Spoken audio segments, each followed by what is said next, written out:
Dobar dan. Evo nove partije. Jedna kratka partija koju sam ja igrao, znači na E4 ja sam igrao D6. Jedan period sam ja to igrao često, ali s vremena sam malo tu prošlo malo vrijeme. D4 i sad to je taj štos skakač F6, znači napao sam pješaka. A zašto sam to igrao? Pa da mi bijeli ne igra eventualno C4 pa da moram se tu gnjaviti, neke kraljevi indike i šta ja znam. Imam jedan točno određeni plan, vidjet ćemo kako je to išlo. Znači on je sad igrao skakač C3. Može on igrati možda i F3, ali ja bi igrao isto. Skakač BD7 i sada skakač F3. To je sad sve regularno, kako bi ja kažem, razvoj regularan i za bijelog i za crnog. Crni ima jedan specifičan plan, vidjet ćemo kako. E5. E5. I sada bijeli igra jedan neobičan potez, a to je top G1. Pa top G1, moram priznati da mi se to učinilo malo ne učinilo, nego prošlo. Imao sam jednu turnirsku partiju sa sličnim idejama. U čemu je stvar?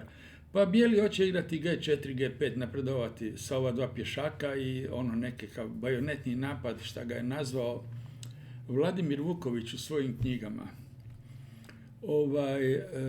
Vladimir Vuković, inače veliki jedan hrvatski pisac šahskih knjiga, nema ga, preminuo je, ali njegove knjige Škola kombiniranja, Škola šahskog napada i Uvod u šah, ima još nekih od Štajnca do Botvinika, čini mi se i tako dalje, su povijest šaha.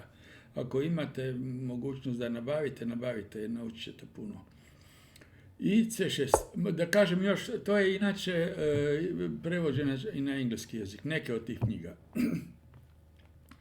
U čemu je stvar? Ja nastojim na ovaj napad, pripremam, znači B5 i napad ovdje, hitno. Znači, to je klasična ideja. Ako ne možeš udariti u centar, onda moraš se spremiti kako ćeš se protiv toga boriti. C6, on G4 i sad ja H6. Pokušavam malo to usporiti, taj napad. On H3, pa to je sada, ja ne znam da li je to baš teorija, ali čini mi se glupo H3 ako je igrao već top G1. To je trebalo H4, pa šta Bog da.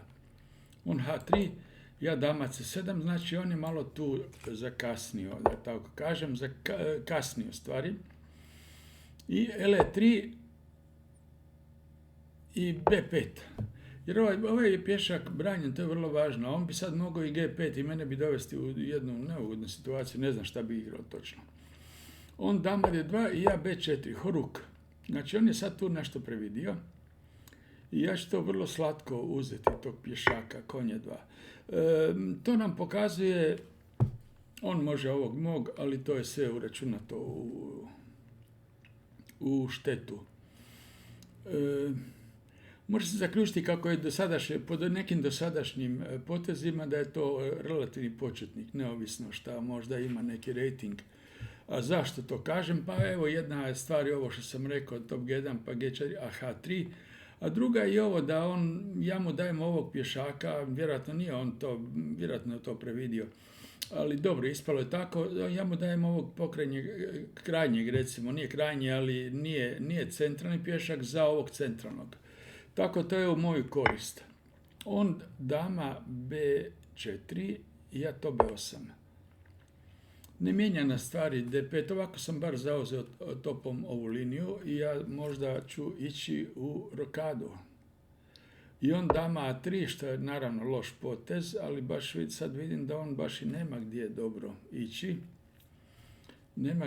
Da, znači to je katastrofa, on je već sada izgubljen, jer ja imam ovaj potez fantastičan, D5. D5 i on šta da igra tu nema šta igrati. On dama D3, sad ja sam možda mogao čak i skakač F2, pa nije moglo skakač F2. Na skakač F2 u stvari uzme lovcem, pa kad ja E4, on ima dama E3. Ja sam vezan, ne mogu uzeti figuru, znači to je bio lapsus. Uzeo ja pešku, kako se kaže na ruski pešku. On skakač E5 i ja uzeo. On uzeo i sad ja ne uzeo, nego igram dama na A5. Dama A5, znači idem u sad nekakav završni dio operacija, bi rekli u vojna terminologija. U čemu je stvar? Pa sad prijeti tu i L6, možda i LB4, na dama D4, vidjet ćemo. C3 i sad ja dama LA6. Dama nema gdje, dama to je kuršlus totalni, tu nema više, to je za predaju u stvari. I tako će nekako vjerovatno biti. On dama D4 i lovac C5. I tu je čovjek predao. A zašto je predao? Pa predao jer, mislim što da kažem, nema šta igrati. Vidi se, morao bi igrati dama D1.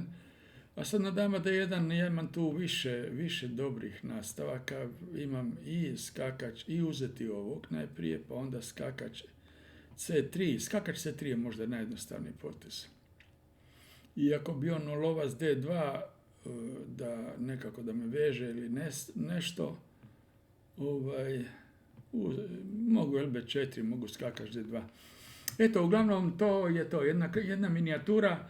Dao sam vam neke naznake kako se da protumačiti s kim igraš. Znači, povuče jedan, dva slabija poteza i vidiš da nije to pravi igrač. A dobro, to se donekle vidi i po rejtingu.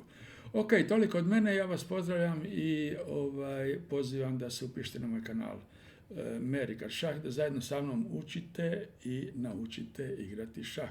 Pozdrav i doviđenja.